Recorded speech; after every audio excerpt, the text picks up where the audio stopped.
Itulah judul kita. Ayatnya kita sudah baca tadi. Saya ulangi lagi. Berbahagialah orang yang bertahan dalam pencobaan, sebab apabila ia sudah tahan uji, ia akan menerima mahkota kehidupan yang dijanjikan Allah kepada barang siapa yang mengasihi Dia. Jadi yang ditekankan di sini yang pertama itu pencobaan, orang yang bertahan dalam pencobaan. Kemudian orang yang berikutnya tahan uji. Berikutnya lagi orang yang mengasihi Dia. Tiga hal ini yang menjadi pokok utamanya untuk mendapatkan mahkota itu kan, kalau dalam teks ini bertahan dalam pencobaan, kemudian dia tahan uji. Kita bukankah hari-hari kita ini banyak sekali ujian yang kita harus hadapi, bukan? Ujian apa saja ini begitu banyak. Itulah yang hari-hari makanan kita yang kita hadapi, bangun pagi sampai malam. Ujian apa, ujian apa, ujian untuk ke gereja, ujian untuk tidak, ujian untuk berdoa, ujian untuk tidak. Itu ujian-ujian semua. Bertahankah orang itu terhadap ujian itu? Cobaan, wah ini pencobaan. Bukan bapak ibu saja, tapi pemuda-pemudi, banyak pencobaan. Cobaan untuk ini, cobaan untuk itu. Bapak mama tidak melihat, orang tua tidak melihat, tapi saya tahan tidak dalam pencobaan. Orang tidak melihat saya, bertahankah saya di dalam kamar untuk apa yang saya lihat? Kan kalau handphone ini saya lihat apa di situ, ini tahan tidak dalam pencobaan. Banyak pencobaan, banyak cobaan yang menggoda kita. Bapak ibu yang bekerja di kantor dunia usaha, banyak betul cobaan ini.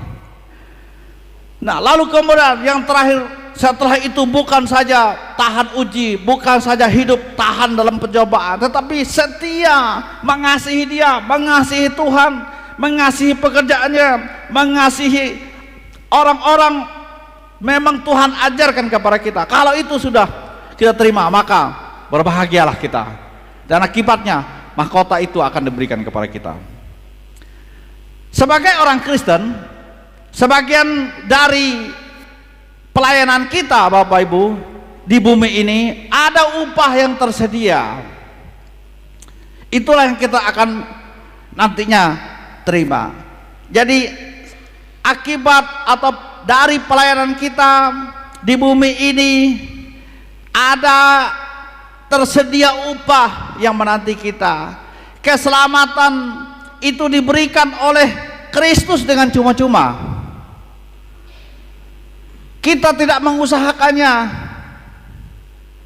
Kita tidak perlu harus membayar dengan harga yang mahal, tetapi Dia berikan secara cuma-cuma. Kematiannya di kayu salib telah memberikan dirinya sebagai korban untuk keselamatan. Barang siapa kita percaya menerima Dia, artinya kita diselamatkan. Keselamatan itu adalah cuma-cuma, tetapi upah dan janji adalah bersyarat. Bapak Ibu, kalau menerima upah itu, kalau ada janji-janji itu pun ada persyaratan dalam janji-janji. Kesepakatan itu kan ada syarat-syaratnya.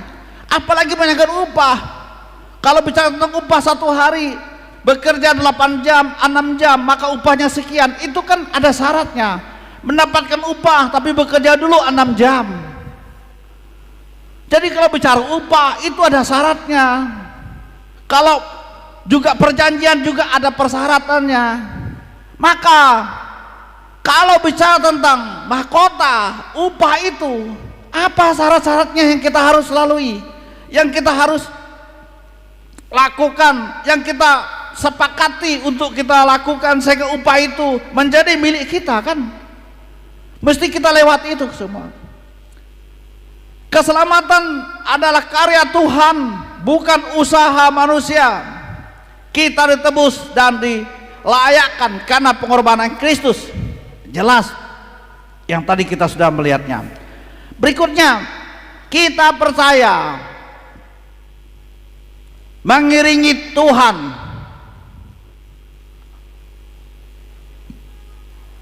Bisa cari berikutnya. Terus ini dia. Kita percaya dan mengiringi Tuhan itu kan seumpama kita ikut dalam perlombaan besar. Masing-masing kita itu ikut dalam perlombaan tersebut. Jadi kita sepertinya ikut dalam perlombaan yang besar itu. Nah, kita ada di sana. Finishnya nanti dalam perlombaan yang besar itu kita akan ada masa akhirnya. Itulah disebut dengan finish ya. Finishnya entah itu waktu Tuhan datang di awan-awan, ataupun entah waktu kematian menjemput kita. Itulah finishnya yang akhirnya kita akan dapati. Setelah sekian lama kita ikut dalam perlombaan yang besar di dunia ini, Bapak Ibu, barulah kita mendapatkan upah mahkota yang Tuhan berikan itu. Sudah sekian lama kita berjuang, ikut dalam perlombaan, menahan diri kita, mengekang, menjaga kerohanian kita terpelihara, memupuknya, menyiramnya, menjaga intinya sedemikian rupa. Dan pada akhirnya nanti barulah kita akhirnya mendapatkan upah yang Tuhan berikan. Dalam perlombaan kita banyak sekali menanggung, Bapak Ibu, menanggung susah, menanggung penderitaan, tetapi yang bertahan sampai akhir, ia mendapatkan mahkota itu. Bapak Ibu, kita berjuang di tengah-tengah dunia ini bukan sekedar kita menjadi orang percaya, tapi kepercayaan kita ini kan perjuangan sangat besar. Berjuang itu untuk datang ke gereja, Bapak Ibu. Berjuang itu untuk membagi harta benda kita ini untuk dipersembahkan kepada Tuhan kan. Berjuang untuk memahami kehendak Tuhan. Berjuang untuk menghargai sesama, sakitnya hati. Tetapi kita berjuang bagaimana untuk bisa menerima orang-orang yang mungkin saja menyakiti hati Bapak Ibu sekalian kan. Ini berjuang. Tapi siapa yang bertahan sampai akhir, maka itulah dia akan mendapatkan mahkota itu. Sekarang mari kita mulai mempelajarinya. Mahkota yang kita akan lihat ini, saya tidak menjelaskan atau membuat topik-topik yang lain selain daripada yang tertulis dalam teks itu tentang mahkota itu. Mahkota yang pertama adalah mahkota abadi. Terdapat dalam 1 Korintus pasal 9 ayat 25. Tiap-tiap orang yang turut mengambil bagian dalam pertandingan menguasai dirinya dalam segala hal. Mereka berbuat demikian untuk memperoleh suatu mahkota yang fana. Nah, tetapi kita untuk memperoleh suatu mahkota yang abadi. Nantinya kita akan berdasarkan apa yang Paulus katakan dalam Korintus ini, kita mendapatkan satu mahkota itu yang diberikan kepada orang percaya sebagai upah bagi orang yang setia akan Tuhan, adalah mahkota abadi. Mahkota abadi ini adalah, lanjut, mahkota yang diberikan kepada orang yang berjuang dalam hidupnya. Untuk apa? Untuk mengendalikan dirinya sedemikian rupa. Orang yang berjuang mengendalikan lidahnya, mengendalikan hawa nafsunya. Ini tidak gampang. Lidah mengendalikan hawa nafsu, pikiran, perkataan, keinginan-keinginan kita, emosi-emosi kita. Ini tidak gampang. Maka kita disebut dengan perlombaan. Dibutuhkan kedisiplinan, dibutuhkan keteraturan. Bagi Bapak Ibu yang bisa berjuang ini, maka ini akan diberikan mahkota yang disebut dengan mahkota abadi. Yang berjuang sepanjang hidupnya. Kendalikan semua kehidupannya. Ini tidak gampang. Tetapi kalau kita bekerja kehidupan kita bersama dengan Tuhan, maka kita bisa melewatinya. Roh Kudus yang menuntun kita akan memampukan kita untuk kita mengendalikan seluruh yang kita perjuangkan di muka bumi ini. Jadi mahkota ini diberikan kepada orang yang mampu mengendalikan hidupnya sampai ke akhir hidupnya, sampai masa tua. Kalau kita percaya itu sampai masa tua tetap mengendalikan diri kita, hidup betul-betul hidup searah dan seturut dengan kehendak Tuhan. Ini perjuangan yang berat, tetapi Tuhan akan menuntun kita. Berikutnya, mahkota yang kedua adalah mahkota kemegahan.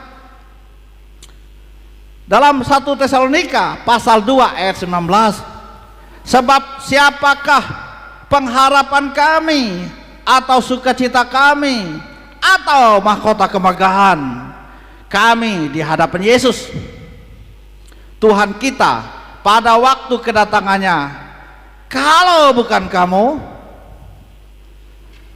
Mahkota yang kedua adalah mahkota kemegahan. Lanjut. Apa itu? Mahkota ini untuk apa? Tidak lain adalah diberikan kepada orang yang memenangkan jiwa-jiwa bagi Kristus, mengajak orang-orang untuk percaya kepada Kristus. Di dalamnya kehidupannya jadi teladan, kan? Di dalamnya ia menjadi panutan. Di dalamnya ia berhasil membawa orang yang tidak percaya akhirnya menjadi percaya kepada Tuhan. Diberikan kepada orang yang memenangkan jiwa bagi Kristus, lalu diberikan juga kepada orang yang melaksanakan amanah agung Tuhan Yesus Kristus. Misi penginjilan itu kan untuk memenangkan jiwa-jiwa, itu kan amanah agung, pergi itu kan, supaya orang-orang di sana diselamatkan. Kita tidak bisa tinggal di satu tempat saja berdiam diri, kita harus pergi ke sana. Untuk apa? Ini untuk memenangkan mereka. Nah, ini yang diberikan kemegahan, mendapatkan mahkota kemegahan itu. Paulus katakan, sebab siapakah pengharapan kami atau sukacita kami atau mahkota kemegahan kami di hadapan Tuhan Yesus Tuhan kita pada waktu kedatangannya nanti, kalau bukan kamu ini, katanya. Artinya siapa-siapa itu adalah orang-orang yang sudah dimenangkan oleh Rasul Paulus, diberitakan Injil, dan akibatnya mereka menerima Tuhan Yesus sebagai Tuhan dan Juru Selamat. Ini menjadi kemegahan di dalam Tuhan. Tuhan memberikannya karena sudah memenangkan banyak orang, mentobatkan orang, menyadarkan orang dari segala dosa dan kesalahannya. Ia diberikan tugas ini, bisa saja bukan saja sebagai hamba Tuhan, pelayan-pelayan Tuhan Yesus yang melaksanakan. Bapak Ibu juga bisa dipakai Tuhan untuk memenangkan jiwa-jiwa ini, bukan? Kita tidak tahu siapa yang tersesat yang Bapak Ibu bisa lihat di dalam Tuhan. Entahkah anak-anak kita tersesat. Nah, Bapak Ibu berhasil untuk memenangkan anak-anak ini, perlu segala macam yang harus dijadikan keteladanan contoh. Tidak gampang, bukan hanya pakai bibir mulut kita mengajak, mengancamnya untuk datang ke gereja bertobat, tidak. Tapi Roh Kudus yang ada di hati Bapak Ibu, dialah yang bekerja di hati Bapak Ibu dan menobatkan anak-anak. Tapi kalau Bapak Ibu sendiri, kita sekalian tidak mempunyai ini, padam rohnya, bagaimana bisa memenangkan anak-anak kita, suami kita, istri kita dalam Tuhan? Tuhan tahu apa yang ada di hati seorang ibu, seorang istri. Tuhan tahu juga apa yang ada di hati seorang suami. Tapi Tuhan juga tahu apa yang ada di hati anak-anak itu. Karena untuk menyadarkan orang akan segala dosa, kembali kepada Tuhan, memenangkan jiwa-jiwa. Yang pertama, Roh Kudus ada di hati seseorang itu. Kemudian melalui pengajaran-pengajarannya, kalau dia seorang hamba Tuhan, dia bisa mengajak orang untuk percaya dan menerima Tuhan Yesus. Tapi bukan hanya itu saja. Kalau dalam kehidupan kita menjadi contoh dan teladan, orang akan menerima Tuhan. Itu akan mendapatkan itu, mahkota itu, atas kita memenangkan jiwa-jiwa. Pertanyaannya, sebelum Tuhan memanggil kita Bapak Ibu, marilah kita luangkan, pikirkan, canangkan, buatlah satu kesepakatan diri bahwa saya akan dapat memenangkan. Siapa? Saya tidak tahu siapa yang harus dimenangkan ini. Entahkah keluarga paling dekat, anak, istri, suami, siapa? Mulailah dari sekarang, mulailah kita melakukannya. Memenangkannya dengan apa? Pertama, mendoakannya, lalu kemudian berdamai dengan diri, walau sulit untuk mengampuni orang-orang seperti ini. Tapi saya lebih fokus kepada Tuhan. Walau saya tidak menjumpai dia, walau saya tidak bertemu dengan dia, tapi saya fokus kepada Tuhan. Kalau saya sudah berdamai dengan diri dan dengan Tuhan, maka Tuhan akan mengirimkan kepadanya perubahan-perubahan akan terjadi kepada orang-orang yang akan kita menangkan itu. Satu orang jiwa, satu orang percaya kepada Tuhan, Alkitab mengatakan malaikat di surga bersorak bertepik oleh karena jiwa-jiwa ini menangkan untuk Kristus. Apalagi kalau tadi Bapak Ibu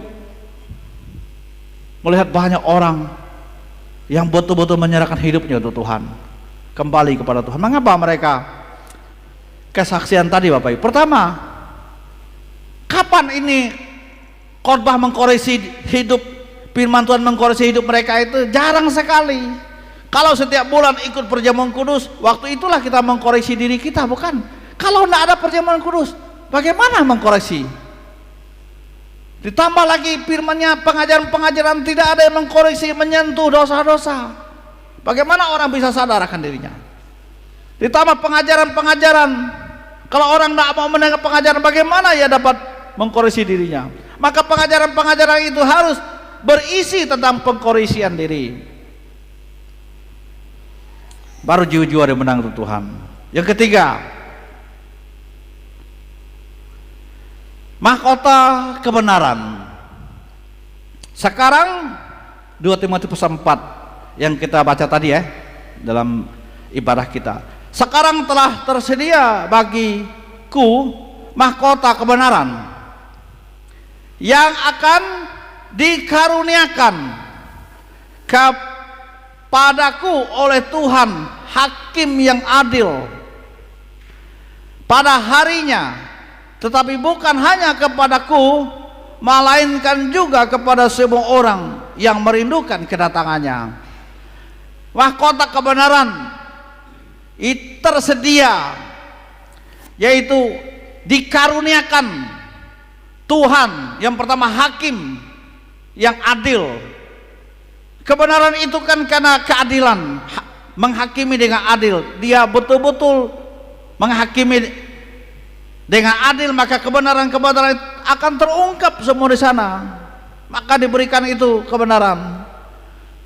Berikutnya ayat ya ini oke. Diberikan untuk apa ini mahkota kebenaran? Tidak lain adalah orang yang bertahan, setia, hidup dengan baik dan benar, kemudian merindukan kedatangan Kristus. Sekali lagi, ini pergumulan, tidak gampang untuk mencapai ini. Yang namanya bertahan ini, Bapak Ibu, paling sulit. Apalagi kita Kristen kan seringkali pakai mood. Waktu enak, waktu bagus mau ke gereja, waktu rasa senang rasanya mau bersyukur, setelah itu tidak gampang. Makanya kita dituntut supaya kita menjadi Kristen itu betul-betul Kristen yang bertahan dalam segala situasi gitu. Keadaan apapun. Belajarlah kepada Rasul Paulus, belajarlah kepada para rasul, belajar juga kepada Tuhan Yesus apa yang dia alami.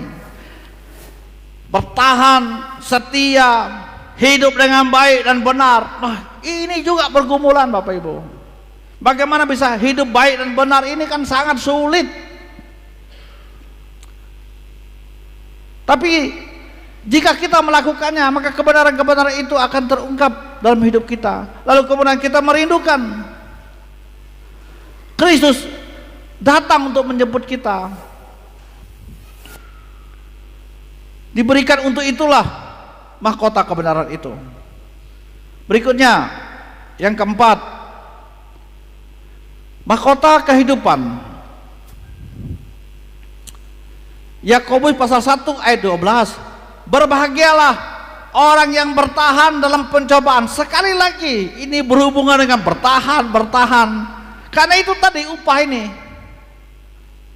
Perjanjian itu bisa tergenapi jika bisa bertahan. Upah itu bisa diberikan, bisa bertahan. Kalau bisa bekerja 4 jam, bisa bertahan 4 jam itu, maka upah akan diberikan, kan? Tekun melaksanakan ujian-ujian itu, maka dia akan diberikan nilai yang baik. Berbahagialah orang yang bertahan dalam pencobaan.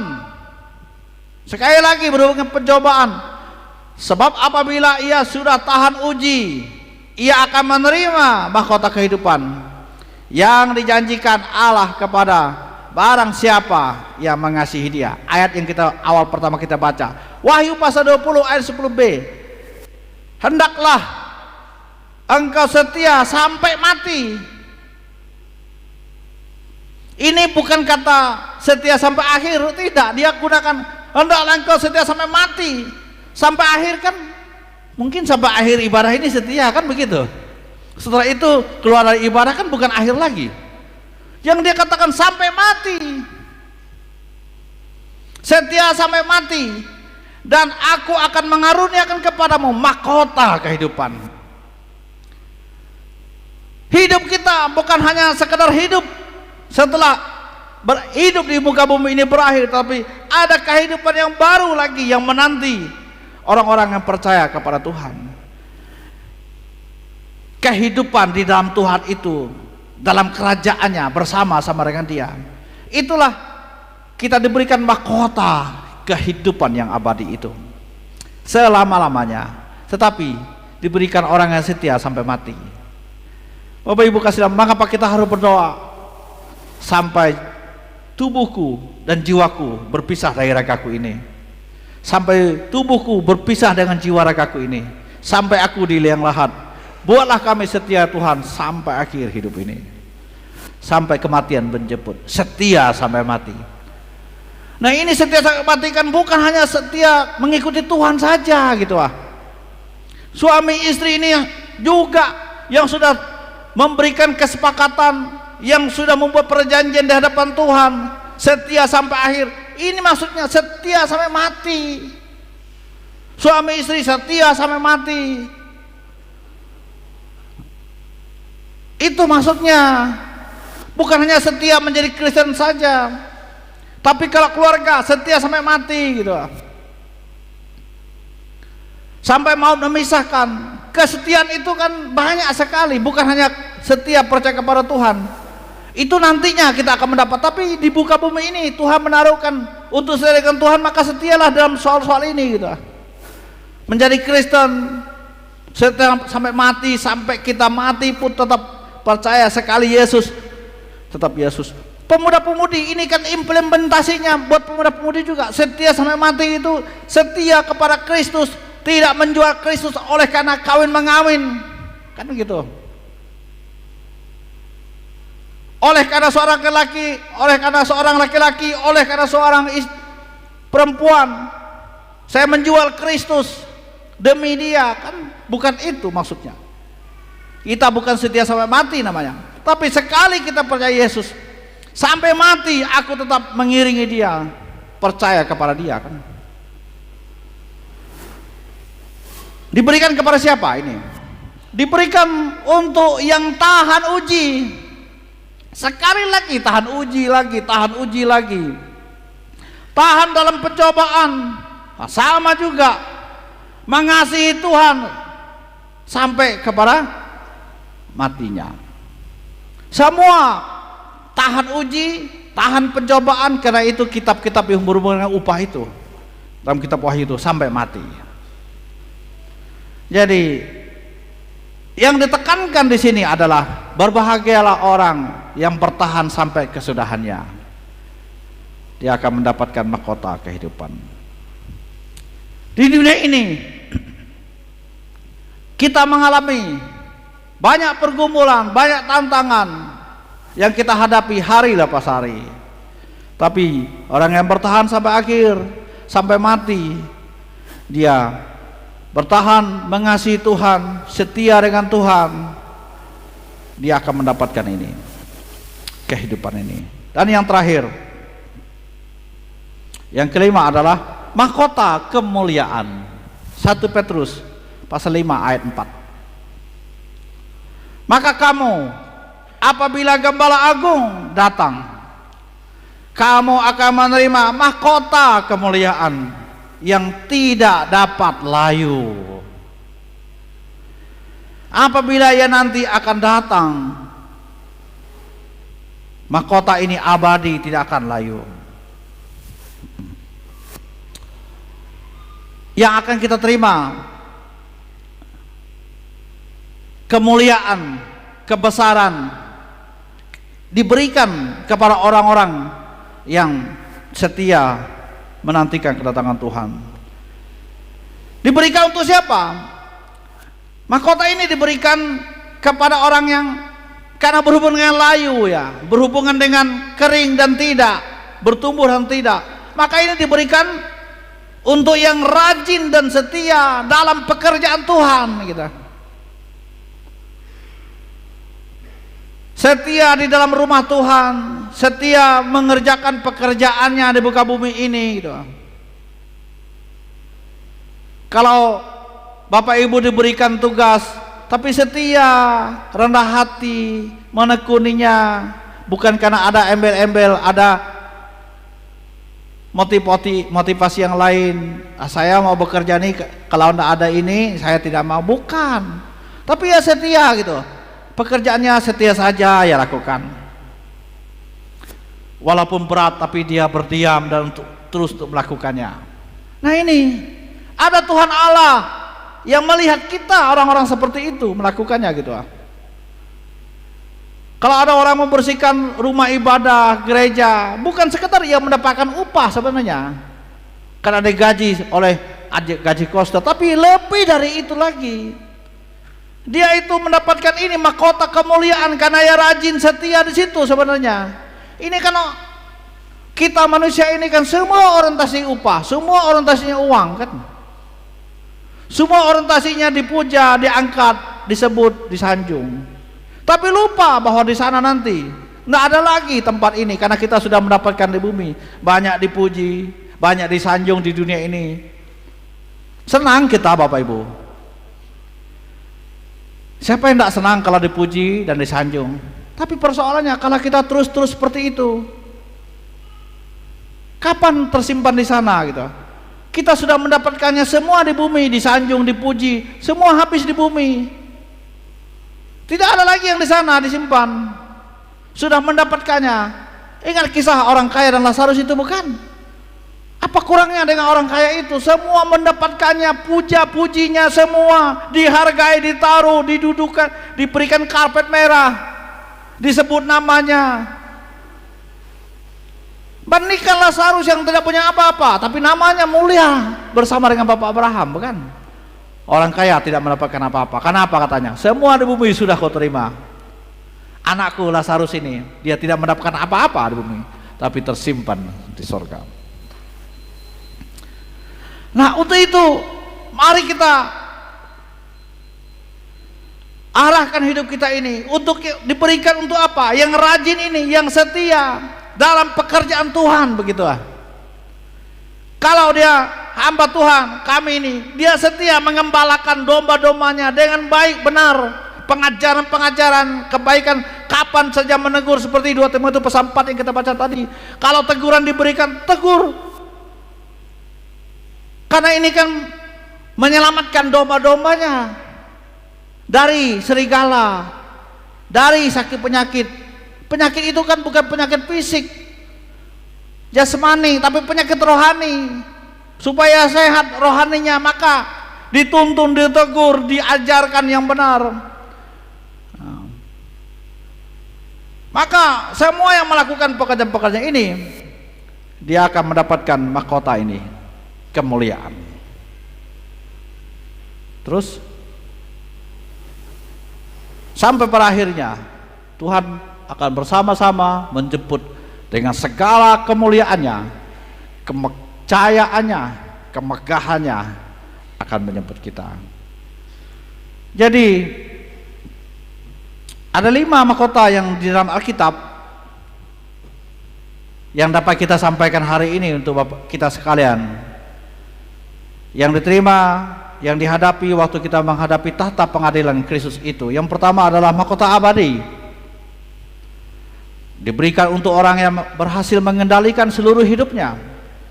Yang kedua, mahkota kemegahan, diberikan kepada orang-orang yang berhasil membawa jiwa-jiwa, memenangkan orang kepada Tuhan. Dan yang ketiga, mahkota kebenaran, diberikan untuk orang yang setia menyampaikan kebenaran-kebenaran sampai akhir hidupnya. Mahkota kehidupan, ia setia kepada Tuhan sampai mati. Dalam pencobaan-pencobaan ia mampu menjalani hidup dengan segala macam pencobaan. Kemudian mahkota kemuliaan, orang yang rajin, yang melayani Tuhan. Bapak Ibu mungkin sebagai penerima jemaat saja Bapak Ibu, tapi kalau penerima jemaat aja tidak rajin, tapi kita mau masuk, mau dihargai Tuhan. Tuhan itu tidak begitu Bapak Ibu. Kalau kita diam-diam mengepel gereja, membersihkannya, membuang sampah, ada Bapak di sana melihatnya, mungkin tidak dihargai manusia. Karena itu saya meyakini betul, apapun yang dilakukan dengan segenap hati, serius, melakukan memelihara rumah Tuhan, Tuhan melihatnya dan Tuhan menghargai kita. Kemuliaan-kemuliaan itu bila di dunia ini kita tak dapatkan, nanti di surga akan mendapatkannya. Tuhan berkati kita. Mari kita bangkit berdiri sekalian.